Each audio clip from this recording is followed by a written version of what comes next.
우리 하나님 말씀 창세기 39장입니다. 창세기 39장.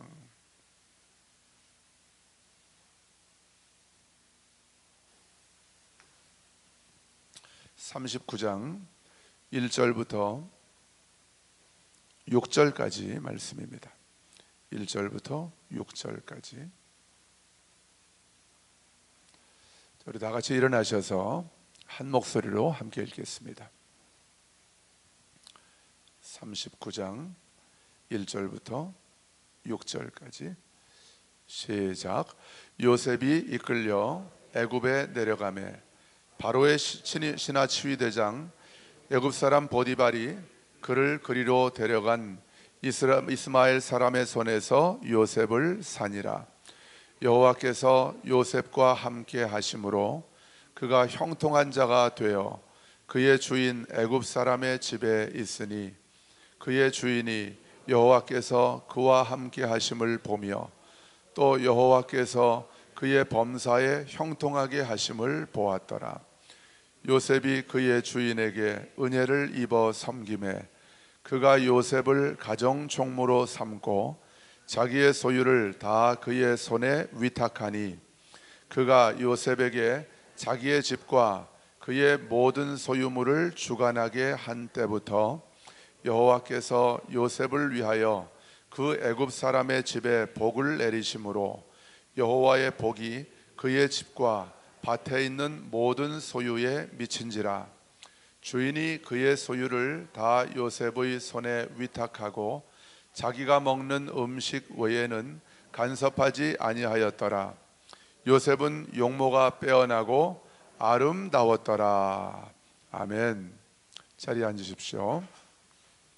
우리 다 같이 믿음으로 선포하십시다. 나는 그리스도 안에서 새로운 피조물이 되었습니다. 나는 하나님의 존귀한 자녀입니다. 할렐루야.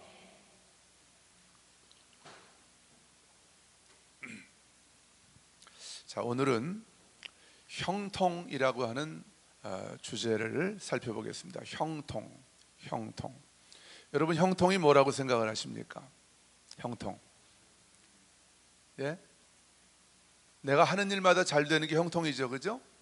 예, 내가 하는 일마다 잘 되고, 내가 사업만 시작하면 그 사업이 잘 되고, 돈도 잘 벌리고, 뭐 막히는 게 없이 술술술 풀리는 것이 형통이라고 우리가 생각을 하죠. 맞습니다. 그게 형통입니다. 그런데 오늘은 성경은 형통에 대해서 뭐라고 말씀하고 있는지 그걸 살펴보려고 그래요.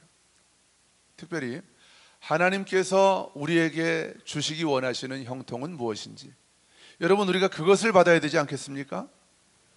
예. 세상 사람들이 원하는 형통, 우리는 사실은 거기에는 별로 관심이 없어요.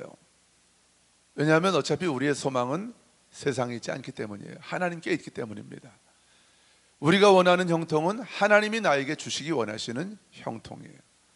그 형통이 무엇인지에 대해서 오늘 요셉의 삶을 우리가 살펴보면서 하나님이 우리에게 주시기 원하시는 형통이 무엇인지, 지금 저와 여러분이 지금 누리고 있는 복음 안에서, 그리스도 안에서 누리고 있는 형통이 무엇인지, 거기에 대해서 우리가 말씀을 살펴보면서 은혜를 나누려고 합니다. 히브리어로 형통을 찰라흐라고 하는데요, 이 단어는 여러분이 모르셔도 됩니다. 히브리어로 찰라흐라고 해요. 찰라흐, 히브리어로. 근데 이 형통을 찰라흐라고 하는데 히브리어로 이 뜻이 뭐냐면, 따라해 보십시오. 앞으로 나아가다. 형통은 앞으로 나아가는 거예요. 여러분, 저와 여러분의 인생은 그리스도 안에서 앞으로 나아가는 형통한 인생으로 부름받은 줄 믿습니다. 이 히브리어로 앞으로 나아가는 거예요. 또 번영하는 거예요. 번영하는 것. 또 성공하는 것입니다. 잘 되는 것입니다. 또 형통한다는 뜻이 있어요. 히브리어 찰라흐 안에. 기억하세요. 찰라흐는 앞으로 나아간다는 거예요. 제일 중요한 것은 저는 이 형통이라고 하는 히브리 원어의 의미 가운데 제일 중요하다고 제가 생각되는 것은 바로 앞으로 나간다는 의미예요. 앞으로 나간다. 형통은 앞으로 나가는 거예요. 고난 가운데도 앞으로 나아가는 것입니다. 고난과 역경과 시련과 장애물과 어떤 핍박이 내 앞을 가로막아서도 내가 앞으로 나아가는 것이 바로 형통인 줄 믿습니다. 근데 오늘 2절을 보니까 요셉이, 자, 오늘 본문의 배경은 우리가 잘 알고 있죠. 요셉이 형들의 미움을 받아서 애굽으로 팔려가게 되죠. 그래서 애굽의 바로의 신하 친위대장 보디발의 집에 노예로 팔려갑니다. 친위대장은 요즘으로 말하면 대통령, 비서실장, 경호실장 정도 될 것 같아요. 친위니까 경호실장쯤 될 것 같습니다. 그러니까 아주 높은 그 지위에 있는 사람이 보디발이죠. 그 집에 종으로 팔려갔습니다. 그런데 2절을 보니까 하나님이 요셉과 함께 하심으로 요셉이 형통한 자가 되어서 보디발의 집에 있었다고 그랬어요. 자, 그러면 오늘 말씀의 결론이면서 서론이면서 가장 핵심되는 말씀입니다. 성경이 우리에게 말씀하고 있는 형통은 무엇이 형통입니까? 하나님이 나와 함께 하시는 것이 형통이에요. 히브리어 찰라흐가 형통이라고 그랬고, 제일 중요한 뜻이 뭐라고 그랬어요? 앞으로 나간다. 여러분, 우리가 그냥 무작정 앞으로만 나가고 그냥 계속해서 우리 인생이 쭉쭉쭉쭉 앞으로 나간다고 해서 좋아하시면 안 돼요. 나 혼자만 열심히 앞으로 나아가는 것은 형통이 아닙니다. 그러면 내가 누구와 함께 앞으로 나아가는 것이 형통입니까? 하나님과 함께 앞으로 나아간다면 그건 형통인 거예요. 자, 요셉은 지금 요셉이 머물던 삶의 자리가 바뀌어 버렸습니다. 지금까지는 요셉은 가나안 땅에 부모님과 형제들과 함께 머물고 있었어요. 그것도 가장 사랑을 받으면서 채색 옷을 부모가 입혔다고 그랬어요. 그 말은 가장 좋은 옷을 요셉에게 입혔다는 거죠. 요셉의 아버지 야곱은 요셉을 대단히 편애했던 것 같아요. 그렇게 사랑을 받으면서 부모의 사랑을 한 몸에 독차지했던 이 요셉이 형들의 미움을 받아서 애굽으로 팔려갔어요. 그것도 종으로 팔려갔어요. 전혀 삶의 자리가 바뀌었습니다. 가나안 땅에 있던 요셉이 애굽으로 나아가게 됐습니다. 어쨌든 앞으로 나간 거예요. 요셉의 삶 가운데는 계속 사건이 일어나고 있는 것입니다. 계속 전개가 되고 있는 거예요. 사건이 벌어지고 있는 거예요. 그러나 요셉은 애굽의 종으로, 그것도 자기의 형제들에 의해서 팔려갔지만, 하나님은, 성경은 요셉을 형통한 자라고 말씀하고 있는 거예요. 왜요? 하나님과 함께 애굽에 갔기 때문에, 하나님과 함께 애굽의 종으로 팔려갔기 때문에, 비록 타국의 형들에 의해서 종으로 팔려갔지만 성경은 요셉을 형통한 자라고 그렇게 보고 있는 거예요. 여러분, 저와 여러분의 인생 가운데서도 우리가 전혀 생각하지 않았던, 예상하지 않았던 그런 일들이 펼쳐질 수 있습니다. 내 인생에도 이렇게 고통스러운 일이 찾아오리라고 전혀 우리가 예상하지 않았던, 내가 이 정도까지 인생의 바닥으로 떨어질 줄은 꿈에도 생각하지 못했던 그런 자리에 우리가 내려갈 때도 있습니다. 여러분, 그렇지만 기억하십시오. 저와 여러분이 하나님과 함께 그 자리에 여전히, 내가 아무리 고통스러운 자리에 있다 할지라도 하나님과 함께 있다고 한다면 나는 형통한 자입니다. 아멘. 자,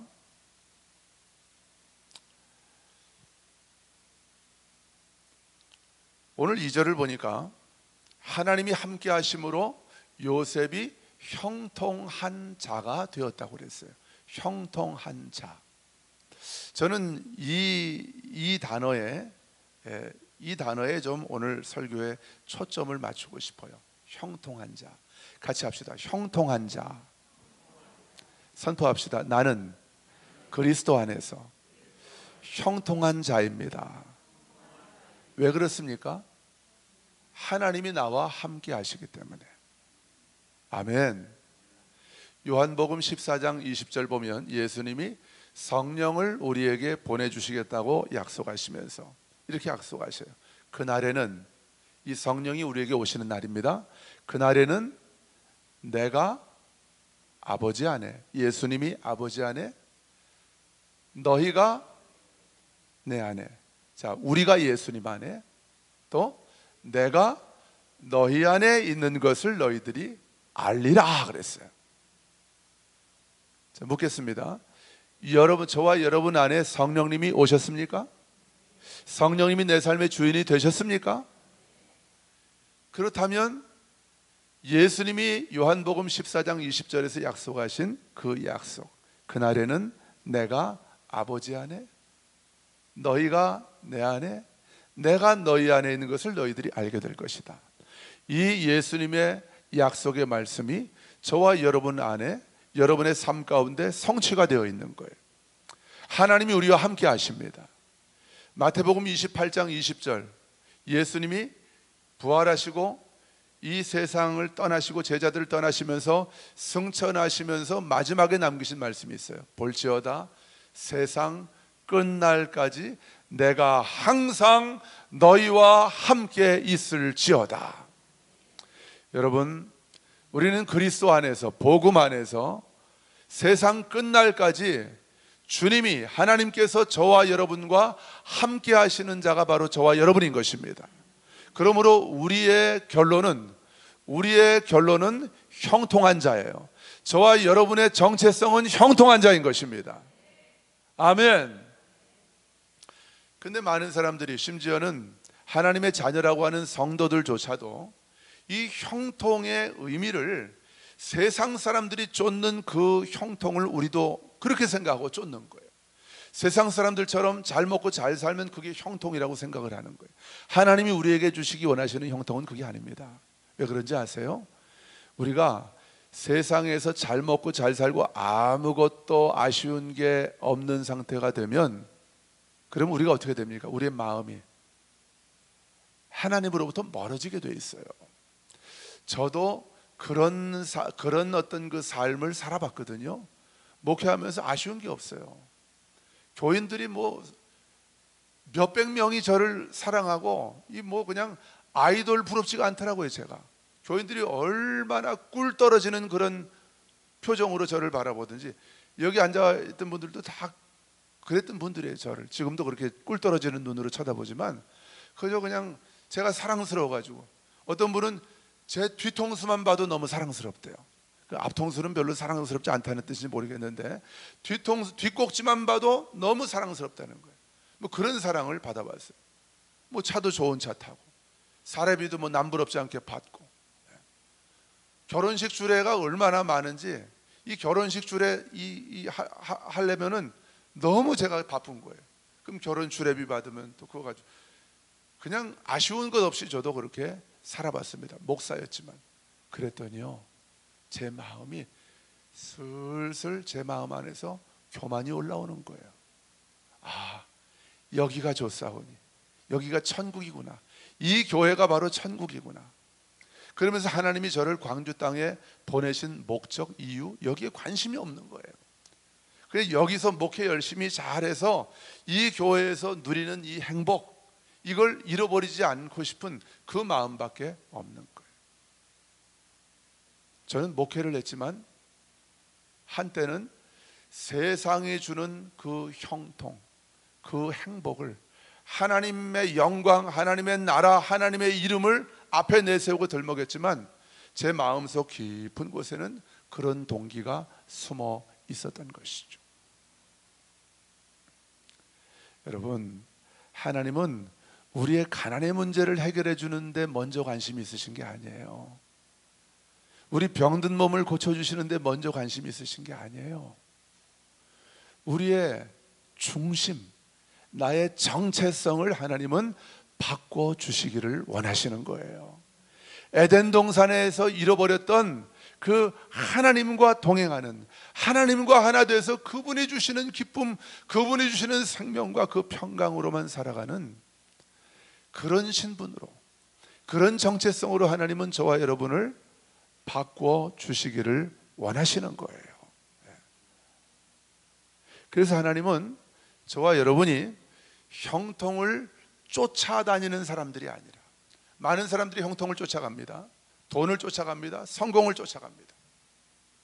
과거에 제가 그랬던 것처럼 저는 목사로 성공하고 싶었으니까, 그래서 우리 아버지한테도 자랑이 되고 싶고 누구든지 참 부러워하는 그런 목회를 하고 싶었으니까 형통을 쫓아갔던 거죠.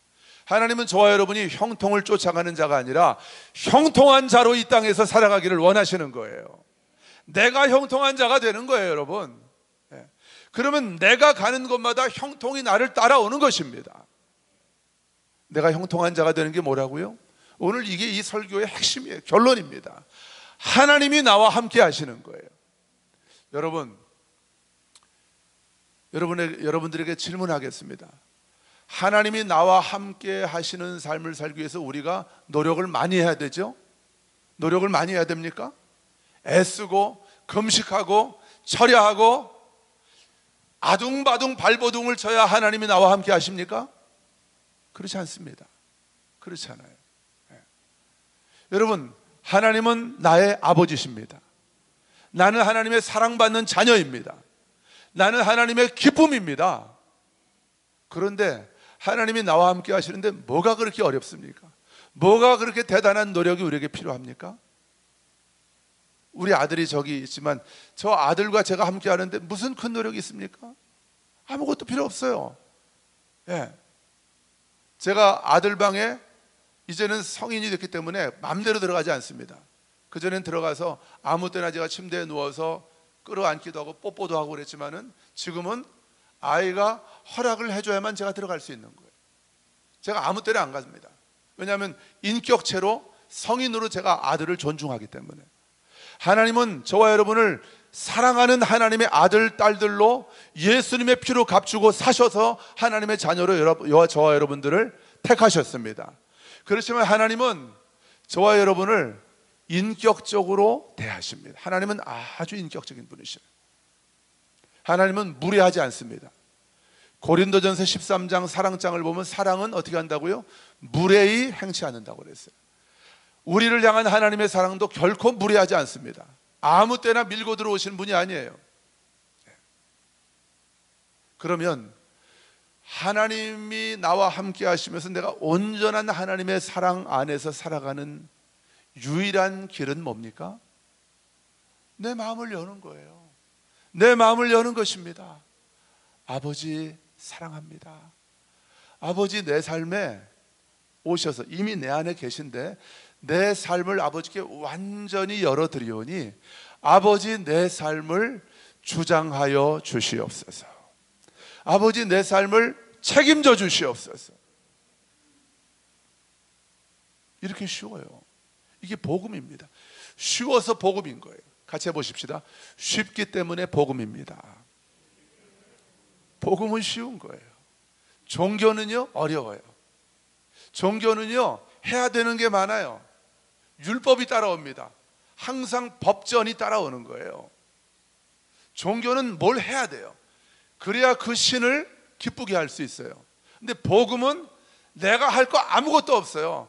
내가 해야 되는 유일한 것, 주님께 내 마음을 열고 주님이 나를 사랑하시는 것처럼 나도 그분을 사랑하는 거예요. 어떻게 우리가 주님이 나를 사랑하시는 것처럼 사랑할 수 있겠습니까? 내가 주님께 그저 요만큼만 마음을 열고 사랑의 마음을 그분께 고백만 해도 주님은 좋아서 어쩔 줄을 모르시는 분이 바로 우리 주님이십니다. 아멘. 아멘. 사춘기를 지나고 나면 자녀들이 부모하고 이렇게 같이 대화하고 교감하는 걸 좀 어색해 하죠. 우리 아이들도 그렇죠. 그런데 아이들이 조금만 우리 아들들이 조금만 저한테 마음을 열고 이렇게 다가오기만 해도, 한 걸음만 다가와도 제 마음은 완전히 열리는 거예요. 다 주고 싶은 거예요. 다 주고 싶어요. 뭐든지 다 주고 싶은 거예요. 하나님이 우리에게 쏟아부어 주신 사랑, 우리가 어린 반푼어치도 없습니다. 흉내도 낼 수 없습니다. 그렇지만 하나님은 우리가 조금만 하나님께 사랑으로 반응하면서 나아가도 하나님은 기뻐서 어쩔 줄을 모르시는 거예요. 스바냐 3장 17절 말씀처럼 너의 하나님 여호와가 너희 가운데 계시니 그는 구원을 베푸실 전능자시라. 그가 너로 인하여 기쁨을 이기지 못하며, 기뻐서 어쩔 줄을 모르신대요. 하나님이 나 때문에, 하나님이 여러분 때문에 기뻐서 어쩔 줄을 모르신대요. 기쁨을 이기지 못하며 즐거이 부르며, 즐거이 나의 이름을 부르며 나를 사랑하시는 분이 바로 우리 하나님 아버지이시라는 거예요. 여러분, 하나님을 사랑하는 것이 형통한 자로 이 땅을 살아가는 지름길임을 믿습니다. 하나님을 사랑하는 거예요. 제일 쉬운 거예요. 하나님 사랑하는데 돈이 듭니까? 무슨 내가 뱃살을 빼기 위해서 운동하는 것처럼 그렇게 내가 힘을 들이고 애를 써야지 되는 것입니까? 아무것도 필요 없어요. 그냥 사랑합니다 하면 되는 거예요. 우리 눈 한번 감아 봅시다. 눈을 감아 보세요. 가슴에 손 얹고 아버지께 고백해 봅시다. 아버지 사랑합니다. 아버지만이 내 삶의 전부이십니다. 할렐루야, 아멘. 눈을 떠보세요. 여러분, 이 고백을 시시때때로 하라는 거예요. 여러분, 이런 감정이 느껴질 때만 고백하지 마시고, 그게 거짓자아입니다. 지난주에 말씀드렸죠? 거짓자아는 하나님을 향한 사랑이 느껴질 때만 내가 하나님을 사랑한다고 내가 믿는 거예요. 이거 완전히 사탄의 속임수입니다. 아니에요. 내 감정이 하나님을 사랑한 것처럼 생각되지 않을 때에도 내 영은 하나님을 내 생명보다 더 사랑하고 있습니다. 내 영, 그리스도 안에서 완전히 새로운 피조물이 된 내 영은 하나님을 나의 생명보다 더 사랑하고 있는 거예요. 그러니까 내 감정이 하나님을 사랑하는 것처럼 느껴지지 않을 때에도 우리는 하나님께 사랑을 어떻게 해야 돼요? 고백해야 되는 거예요. 아멘. 운전하면서도 하나님께 사랑을 고백하세요. 눈을 뜨면 하나님께 사랑을 고백하십시오. 눈 뜨면 뭐 하세요? 아버지 사랑합니다. 하나님 사랑합니다. 하나님 나의 전부이십니다. 하나님 나의 생명이십니다. 고백하시는 거예요. 어떤 말이든지 좋아요. 꼭 아름답고 멋진 근사한 말만 하나님 앞에 고백하지 않아도 돼요. 갓난아기가 옹알이 아만 해도 엄마 아빠는 아주 미쳐 죽는 거 아니에요? 하나님 앞에 근사한 고백할 필요 없어요. 그냥 하나님 사랑해요. 나 다른 말 할지 모르고 하나님 나 너무 사랑해요. 하나님 나 너무 좋아요. 여러분, 이게 하나님이 내 삶에 함께 하시는 이 하나님의 임재가 내 삶 가운데 나타나고 하나님의 임재 가운데 살아가는 가장 확실하고 쉬운 길이라는 거예요. 다시 말씀드리지만 하나님이 우리의 삶 가운데에 내 삶에 복을 주시고 형통한 자가 되게 하시는 하나님의 방법은 너무 쉽습니다. 수능 안 치러도 되는 거예요. 우리 태우 수능 보느라고 얼마나 애썼어. 수능 시험 안 쳐도 되는 거예요. 너무 쉬워요. 여러분, 그래서 이걸 뭐라고 부른다고요? 두 글자로? 복음. 같이 합시다. 복음. 기쁜 소식. 기쁜 소식. 내가 자격도 없는데, 내가 애쓴 것도 없는데, 내가 노력한 것도 없는데 앞으로 나도 노력 안 해도 된대요. 그저 하나님만 사랑하고, 하나님이 너는 나만 바라봐, 너는 나만 사랑해, 그리고 나와 함께 가자. 형통이 뭐라고 그랬죠? 앞으로 나아가는 거라고 그랬죠. 민규야, 너는 나만 사랑해, 나만 바라봐, 그리고 나와 함께, 나하고 함께 앞으로 나아가자. 내가 너를 애굽으로 데려가면 너는 나랑 같이 애굽으로 가는 거예요. 왜? 네가 애굽으로 가야 네가 애굽의 국무총리가 되어서 죽어가는 네 가족들 살리게 되고 애굽 백성들 살리게 되고 고대 근동에 있는 수많은 죽어가는 영혼들을 어마어마한 7년 기근에서 살려낼 수 있지 않겠니? 나는 그 일을 하려고 하는 거야. 근데 요셉이 17살의 종으로 끌려갈 때는 몰랐죠. 근데 하나님은 알고 계신 거예요. 여러분, 하나님은 저와 여러분의 인생의 완전한 계획을 이미 가지고 계십니다. 우리 아멘으로 크게 하다 마십시다. 저는 이게 너무 답답한 거예요. 제 인생을 돌아보면요, 그때는 너무 암담했어요. 절망적이었어요. 꼭 죽을 것 같아요. 저도 목회하면서 죽을 고비를 여러 번 넘겨봤습니다. 제 생명이 끊어지는 죽음이 아니라 제 삶이 완전히 끝나는, 제 인생 전부를, 제 삶 전부를 하나님 앞에 제물로 올려드리지 않고서는 순종할 수 없는 그런 고비들이 있었습니다. 다 말씀드리지 않겠습니다. 한빛교회 때부터 그 전부터 순간순간마다, 그때는 이유를 몰랐어요. 왜 내가 그렇게 해야 되는지, 왜 하나님이 나를 그런 삶으로 인도하시는지. 때로는 하나님이 원망스럽기도 했었습니다. 요셉도 얼마나 하나님이 원망스러웠겠어요. 17살에 사랑하는 부모님 떠나서, 그것도 자기 형제들의 손에 의해서 팔렸는데, 노예로. 이건 뭐 우울증, 불면증, 공황장애, 자살을 해도 수십 번은 해야 되는 그런 상황이 바로 요셉의 상황이죠. 그러나 요셉은 하나님이 나와 함께 하신다는 것을 잊지 않았어요. 어떻게 알 수 있습니까? 오늘 본문이 읽지 않았지만 보디발의 아내, 지금 요셉이 보디발의 집에 노예로 팔려가 있잖아요. 보디발의 아내가 요셉이 아주 잘생겼다고 성경은 기록하고 있어요.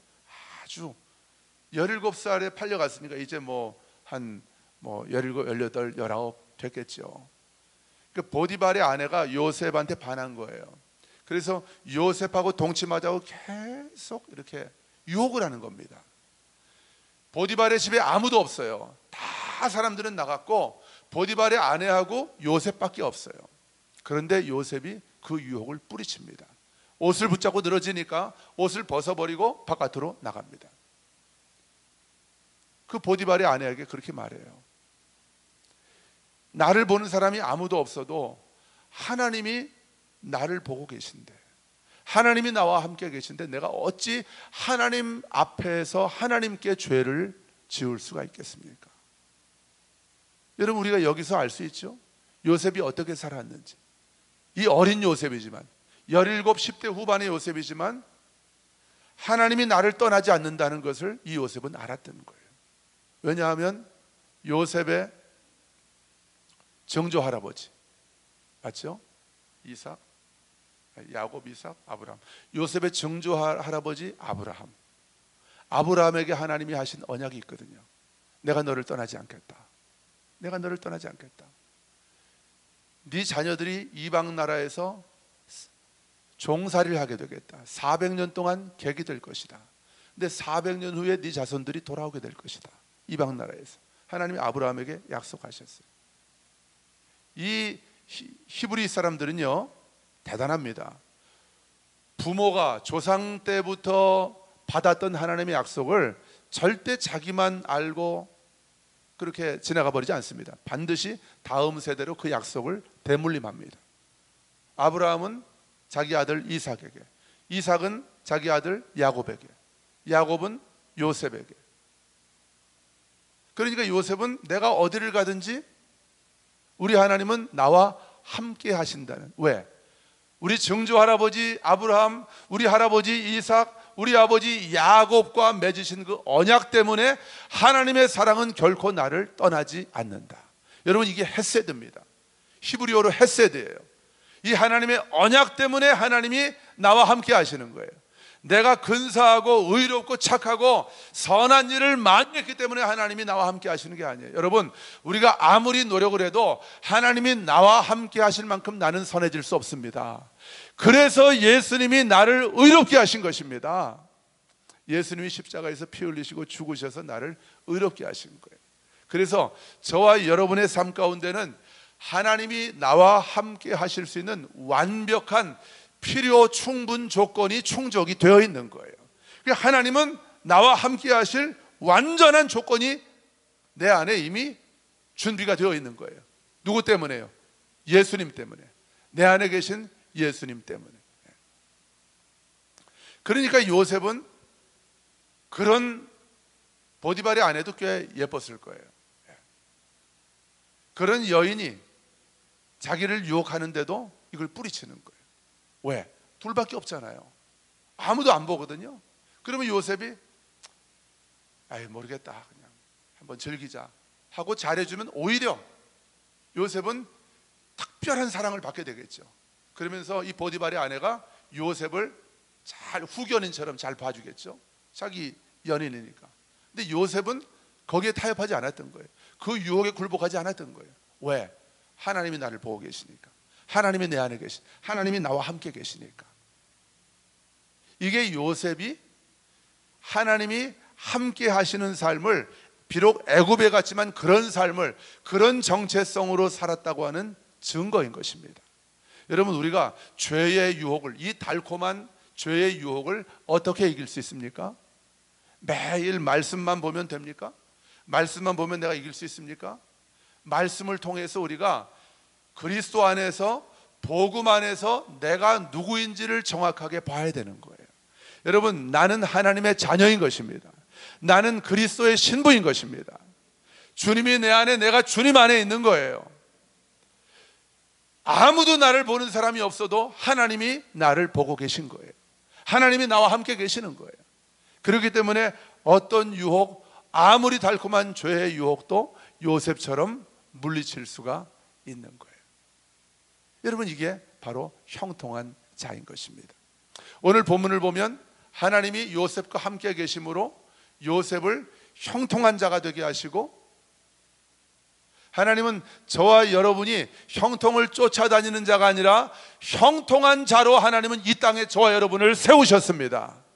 선포합시다. 나는 이 땅에 형통한 자로 살고 있습니다. 할렐루야. 그게 복음 안에서 우리의 부르심이고 우리의 정체성이라는 거예요.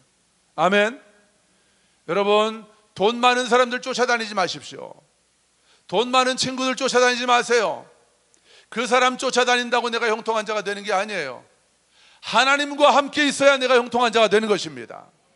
하나님과 함께 있는 내가 형통한 자인 거예요. 형통한 자는 사람들이 나를 쫓아오게 되는 것입니다. 그래서 형통한 자가 되니까 하나님이 요셉의 범사에 복을 주셨다 그랬어요. 저와 여러분은 그리스도 안에서 형통한 자입니다. 아멘. 그렇기 때문에 하나님은 저와 여러분의 범사에 복을 주십니다. 아멘으로 취하십시오. 하나님은 저와 여러분의 삶에 범사에 복을 주십니다. 조금 이렇게 목소리에 힘을 실어야 아멘이 나와요. 보면은 희한하죠. 조용히 말하면. 그러다 보니까 제 이 꿀성대가 다 이렇게 가버렸어요. 여러분, 하나님은 우리가 형통한 자가 돼서 이 땅을 살아가면 우리가 하는 모든 일에 복을 주시는 거예요. 나 때문에 나를 만나는 모든 사람들이 복을 받게 되는 거예요. 오늘 본문을 보면 요셉 때문에 하나님이 보디발의 집과 그 모든 밭과 그 소유에 복을 내리셨다고 그랬어요. 여러분, 저와 여러분이 그리스도 안에서 형통한 자이기 때문에 여러분이 속해 있는 여러분의 가정은 이미 복을 받았습니다. 여러분의 직장은 이미 복을 받았습니다.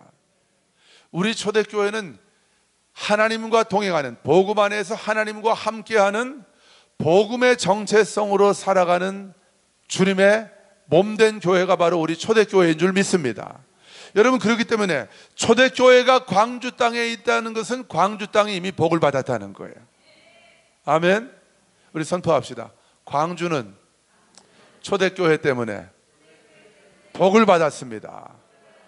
할렐루야. 어제 여기 그 도청 앞에, 우리 구도청 앞에서 그 분수대를 이렇게 좀 돌면서 계속 방언으로 기도하면서 분수대를 돌다가 그 도청 앞에 보면은 이렇게 번호가 써 있고 이 5.18과 관련된 이 사진들이 전시가 되어 있고 거기 짧은 메시지들이 이렇게 좀 기록이 돼 있어요. 그걸 보다 보니까 하나님이 갑자기 통곡을 하게 하시더라고요. 통곡을. 여러 가지. 이건 제가 21살 때 5.18 비디오를 보고 밤새도록 통곡했던 그때의 통곡하고는 또 다른 통곡이에요. 하나님께서 터쳐나오게 하시는 통곡. 여러분, 이 5.18에 대한 얘기를 오늘 많이 할 수는 없어요.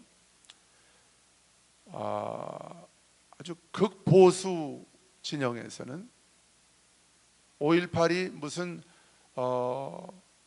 공산당들이 그 빨갱이들이 들어와서 배후에서 조종을 했다 이렇게 얘기하는 사람들이 있습니다. 그 큰일 날 얘기입니다. 큰일 날 얘기입니다. 5.18은 역사적으로 이미 규명이 돼 있는 거예요.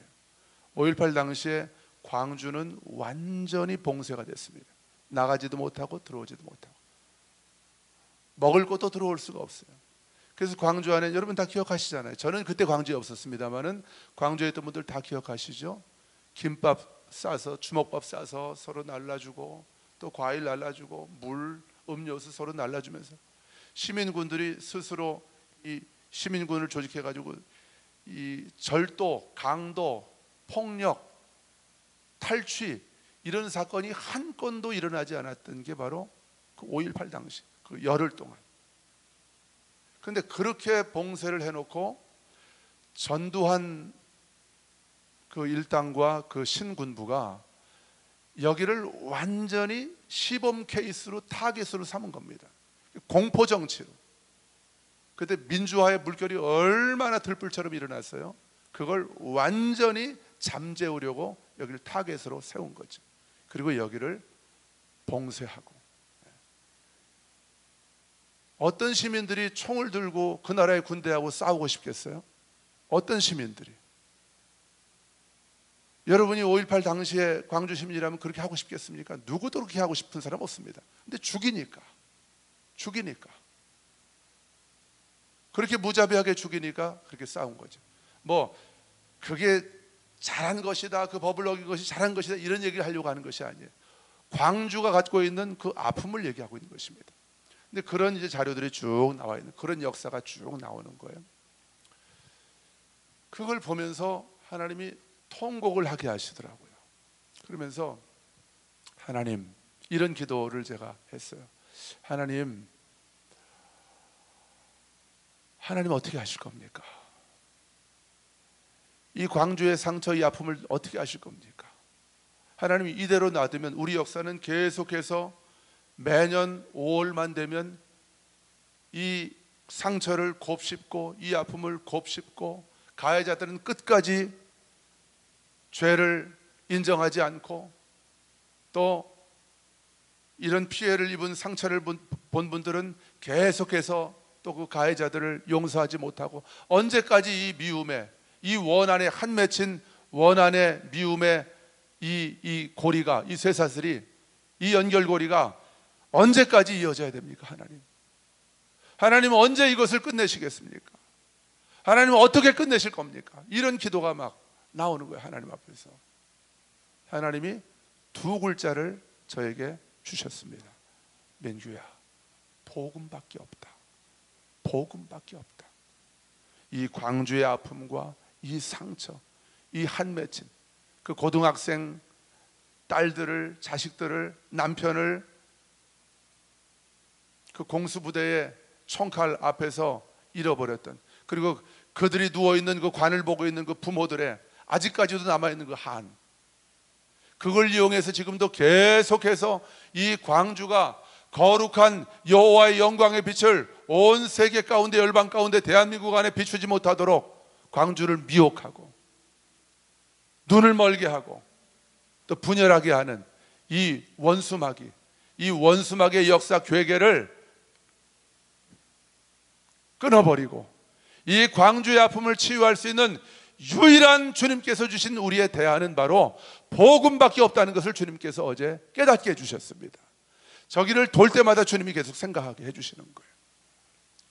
여러분, 우리 광주가 치유되고 회복되는 주님의 대안은, 주님이 준비하신 치료법은 바로 예수 그리스도의 생명의 복음인 줄 믿습니다. 아까 우리 초대교회가 있기 때문에 이 광주는 복을 받았다는 얘기를 제가 하다가 이 얘기를 했어요. 여러분, 그렇기 때문에 우리 초대교회 교우들은, 복음 안에서 내가 누구인지를 정확하게 깨닫고 있는 교인들은 5.18에 대한 것을 바라볼 때에도, 정치인들이 하는 어떤 발언들을 바라볼 때에도 내 거짓자아로 반응하면 안 되는 거예요. 하나님의 마음, 하나님의 관점과 복음의 정체성 안에서 그것을 볼 수 있어야 됩니다. 그래야 우리가 하나님의 마음과 하나님의 사랑을, 그 복음의 십자가 사랑을 이 땅 가운데 흘려보내고 풀어내는 그런 하나님의 사랑의 통로로 쓰임받을 수 있는 거예요. 근데 많은 사람들이, 기도하는 분들조차도 이런 문제 앞에 서면 딱 나의 입장으로 서게 되는 거예요. 내가 보수인지 내가 진보인지 이걸 가지고 이 문제들을 바라보고 그런 입장 가운데 기도를 하는 거예요. 여러분, 그런 기도가 주님 앞에 응답될 수가 없습니다. 우린 복음 안에서, 그리스도 안에서 새로운 피조물된 그 정체성으로 이 땅의 아픔을 주님 앞에 중보하고 올려드리면서 그렇게 예배하고 기도할 때에 이 광주는 하나님의 거룩한 부르심을 다시 회복해서 열방의 빛으로 일어나게 될 줄로 믿습니다. 그것이 하나님께서 우리 초대교회를 통해서 이루시기 원하시는 하나님의 역사고 계획인 것입니다.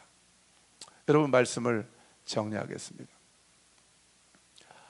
하나님이 함께 하시는 형통한 자에게는, 여러분, 그 요셉 얘기가 아니에요. 지금 요셉 얘기를 읽었지만 지금 하나님께서는 저와 여러분의 얘기를 하고 계시는 거예요. 하나님께서 함께 하시는 형통한 자들에게는 고난도 하나님의 계획과 뜻이 이루어지는 축복의 기회가 되는 것입니다. 여러분, 요셉이 오늘 감옥에 갇힌 얘기는 제가 안 했죠. 요셉이 누명을 쓰죠. 보디발의 아내를 겁탈하려고 했던 누명을 쓰고 감옥에 갇혔어요. 여러분, 요셉이 감옥에 갇혔을 때 얼마나 기가 막혔겠어요. 애굽의 종으로 팔려온 것도 억울한데 내가 짓지도 않은 죄의 누명을 쓰고, 그것도 이 강간범의 누명을 쓰고 감옥에 갇혔으니 얼마나 기가 막히고 절망적이겠어요. 그래도 요셉은 그 감옥에서도 하나님을 신뢰하는 거예요. 하나님이 왜 이러시는지 모르지만 그런 기도가 나왔겠죠. 하나님, 나한테 도대체 왜 이러세요? 이런 기도가 나왔겠죠. 그러나 그 상황이 하나님을 향한 요셉의 믿음, 이 요셉의 신뢰를 무너뜨릴 수 없었던 거예요. 하나님이 영원토록 변함없이 함께 하시는 그 하나님의 사랑으로부터 요셉을 끊을 수는 없었던 거예요.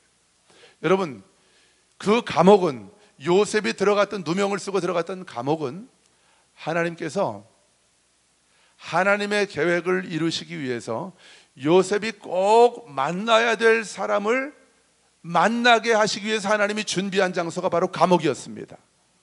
그게 누구죠? 술 맡은 관원장.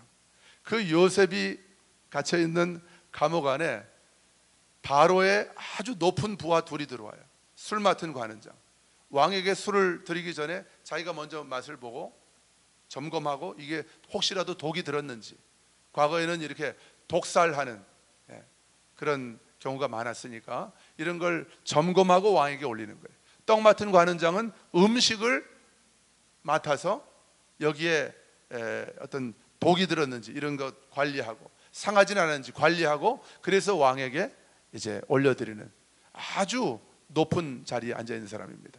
이 술 맡은 관원장과 떡 맡은 관원장이 들어갔는데 그들이 꿈을 꾸고 그 꿈을 요셉이 그 감옥에서 해몽을 해주는 거예요. 요셉이 해몽한 대로 술 맡은 관원장은 복직이 됩니다. 떡 맡은 관원장은 나무에 달려서 처형을 당합니다.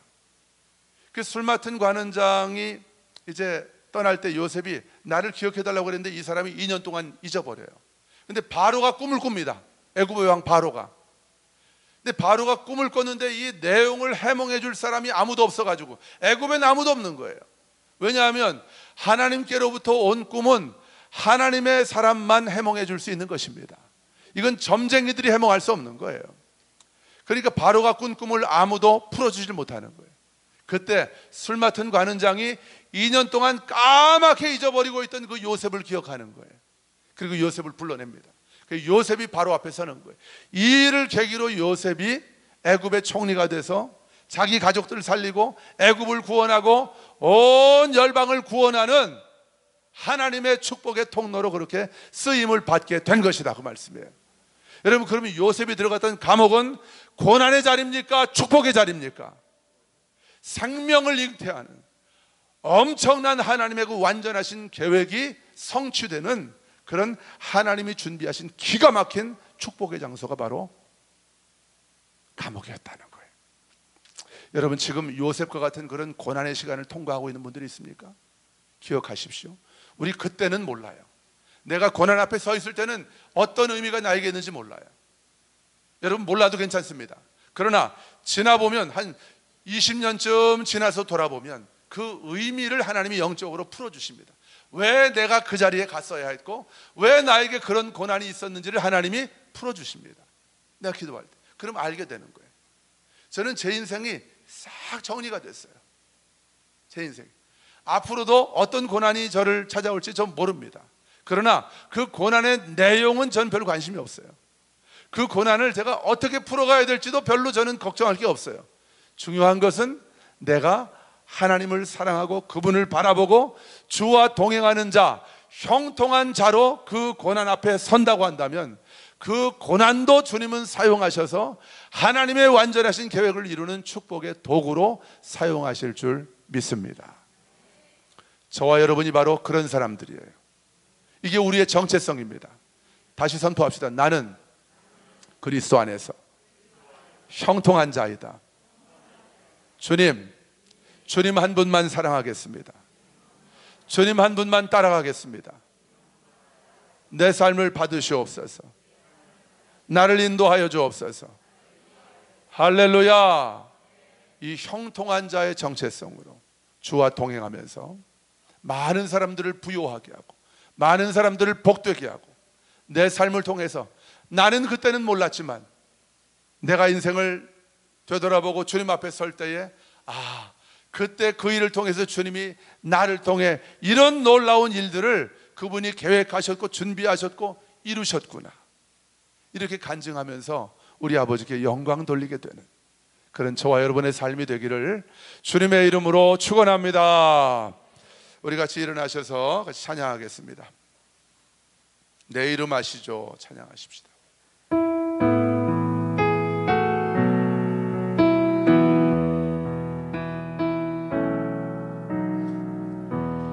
나를 지으신 주님, 내 안에 계셔